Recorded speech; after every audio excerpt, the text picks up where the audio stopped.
PAX, Journey Home, Chapter 42. Peter stood at the cemetery entrance, his legs suddenly rooted. He'd walked here right down the middle of Main Street, unsettled the whole way to hear not even a single car. In another month, when the water warriors had finished their cleanup, people would start moving back. Things would be easier then, but also harder.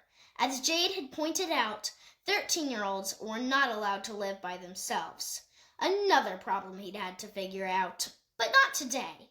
He pressed his face to the big iron gates and peered through the bars. The cemetery lawns, always clipped and weeded, had been untended now for a year. Rolling carpets of ragged green grass, spattered with dandelions and cornflowers, hugged the gravestones. He pushed open the gates and climbed the path towards his mother's grave. It was so quiet, he could hear every pebble crunch. When he reached her headstone, nestled in the shade of a giant elm, he laid the gun and the shovel off to the side. He was relieved to see that the mountain laurel bush he and his father had planted was thriving, looking at home in the shaggy grass. "I like it better natural like this," he said aloud. "I think you would too." Peter slipped the pack off of his shoulders and placed it on the ground. From it, he withdrew the box of ashes, then zipped it back up. He opened the box and undid the tie on the bag inside. "I know you missed Mom, too," he said. "It was just hard for you to say it, so I think this is where you want to be." He lifted the heavy bag high and tipped it open. The grit sifted over the grave gently as snow, and then the softer ash floated down. It seemed to melt into the stone and the long grass and the flowers as if it had been waiting to be here all along. Holding the empty bag, Peter felt tears course down his face again, and he didn't even try to wipe them away. "I wish you were still here," he said to his parents, talking to them both at once for the first time in 6 years. "It's been a really hard day, and it's not over." Peter took up the shovel. First, he cut out a disc of turf beside the mountain laurel so that when he buried the kit, he could cover her with the peaceful grass. Then only a few shovelfuls of soft dirt, and he had a hole deep enough that no scavenger would disturb it. He picked up the rifle. When he lifted the wooden stock to his cheeks, he felt it tremble. His legs felt weak, but he braced them wide. He tightened his grip and slid the bolt to chamber a cartridge, then shoved the bolt shut the way he'd seen his father do dozens of times. Then he knelt to the pack and tugged open the zipper with his free hand, not looking inside. He got back up and released the safety. Its click seemed to ricochet around the silent cemetery. He lifted the rifle to his cheek again and aimed at the open backpack, his grip sleek with sweat. He would pull the trigger the instant the kit emerged, before she could turn those golden eyes on him, so like Pax's. Make it painless. The right thing to do. He heard his father's words from all those years ago. He nudged the backpack with a foot. The pack didn't move, and Peter wished irrationally for a second that somehow the kit had escaped. But then he heard a faint mew, like Pax's when he was little, and that sound hurt his gut, and suddenly he had tossed the rifle and was retching behind the tree. Afterward, he fell into the long grass, arms hugging his knees, panting. His eyes filled again, this time in shame. Here he was, hugging his knees and feeling sick, when all that was left of his father was gritty ash on the long-grown grass around him, waiting for him to grow up and do the right thing. He reached out for some of the ash, and as he looked at it on his fingertips, it struck him. Here was proof. His father wasn't alive anymore. There would be no making it better between them. But also, there was no making it worse. He looked at the pack and imagined the kit shivering inside, and suddenly he knew maybe shooting her would have been the right thing for his father to do. But it wasn't the right thing for him. It didn't seem brave. It seemed cowardly, in fact. If that wasn't a disappointment to his father or to anyone, well, it didn't matter. It was his life and he had to live it. He crawled over to the pack. He peered in and the kit was looking at him, and he could see how frightening she was. He saw how large he must seem, how terrifying. "Come out here," he urged her softly. "I won't hurt you. I just need to see you to know what to do." He got a grip around her chest, felt her heart pounding, and he pulled. He heard her claws scramble to catch hold of the canvas. He tugged again, and she grabbed on more fiercely. She was a willful little thing, and even sick, she was strong. He detached her, one paw at a time, as she wriggled and hissed, until finally he managed to draw her out. Caught by one claw was a wrinkled brown envelope. A chill went through him seeing that military insignia again. For 2 months he had forgotten it was there. Well, he'd already dug a hole. He would bury the letter here, unread. He pulled the envelope off and was about to drop it in the kid's grave when he thought, no, maybe the report was better than he was being fearing. Besides, today was his day for doing brave things. Wouldn't the brave thing now be to read it? He sat down, curling the kit with his legs, and shook open the brown envelope. 2 white envelopes fell out. One official army correspondence, one plain and square. The letter from the army had been opened.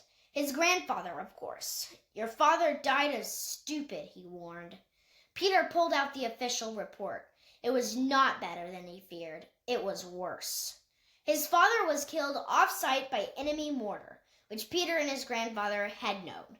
The news was that his father had not been authorized to be off-site. That was bad, being marked as away without leave. But it wasn't the worst. They found rations in the Jeep he'd taken, which amounted to theft of government property and money, which implied he'd been deserting. Protocol demanded that his status be changed to dishonorable to reflect that. Peter tore up the letter and threw it into the kid's grave. He picked up the other envelope, obviously a card, a bunch of condolence cards that had been sent to his grandfather, and Peter had read them. "Your son was a good man, and it was an honor to serve with him," that kind of stuff.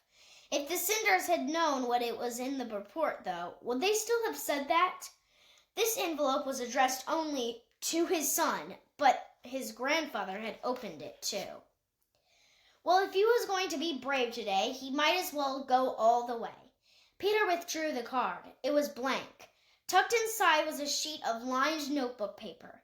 He unfolded it and read, "I saw you once. You came to the base here, on crutches, to see your dad. After you came, he started hunting me down to talk. See, I was about to be a father, twins, and I guess I went on about that. I was so proud. I'm sorry I don't remember your name, but I should, because you are who he talked about all the time. How tough you were, all those miles on crutches. He was proud of that. And that you were smart and kind like your mom. Said you had a way with animals, nearly magic, he said, and you shouldn't be without. He said he owed you for that, something about a lost fox. I don't remember. Anyway, I know he wanted me to tell you something. He didn't desert. He did go AWOL, but he didn't desert. And he had a reason, and the reason was me. What happened was this. I hadn't heard from my wife in over a week. The babies were due soon, so I wanted to find out if she was okay. I couldn't go home. Nobody could get leave. I was scared to sneak out. No, that would be dangerous. There was no fire around, but with 2 babies coming, I couldn't afford to get discharged, lose my pay.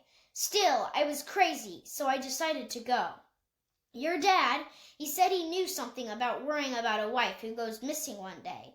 So he went in my place. 4 hours there, 4 hours back. He wouldn't even be missed, he said. He'd find out if she was okay, give her some money and food I'd saved, and back before reveal at dawn. Except he wasn't. I figure you know that part. So he didn't desert. He ran a mission for a friend. And now 2 babies have a father because you don't. And their father has a paycheck, which is not nothing. I never told. I'll carry the shame my whole life, but I'm hoping you will keep my secret, because these 2 babies still need their father's paycheck. But I guess that's up to you. I thought you should know the truth. I am sorry. Private Thomas Roberts." Peter sat motionless with the note open on his thigh, not seeing it. He heard bees working the cornflowers and the screech of a hawk, but he barely registered them. He wasn't really there. He was up by the mill, sneaking a jeep out, hot wire, lights out, engine cut, risking a lot for a mission of kindness. Being a man. On the last day, his father had said he would change. Sitting on Peter's thigh was proof that he had. He looked over at his mom's headstone, wishing he could tell her. Her last words had been about his father. Don't be like him. But if she could read this letter, he knew she would say, be like him. Be just like him. Because that was how his father had changed. He had become the person she'd wanted him to be. And suddenly he realized something else. That last day when his father had said, that's okay, about Vola, that he could stay with her, and it had been her mother's influence he'd heard in those kind words. I messed up with Vola, he said aloud now to her stone. I was mean to her. I think that's why I've been feeling like I failed you. She'd never take your pace, but she would be something else, something good, and I think you'd be happy for me to be there. He read the note again. This time, knowing what was coming, he wanted to yell at his father. Don't do it! It's his wife, not yours. Make him go himself, and growing angry at this man who caused his father's death. But even as he did, he knew that that was a little kid's anger, a little kid looking for someone to blame. He knew that. He read the letter a third time. This time at every sentence he felt pride, such a large, strange feeling that he felt his heart stretch to accommodate it.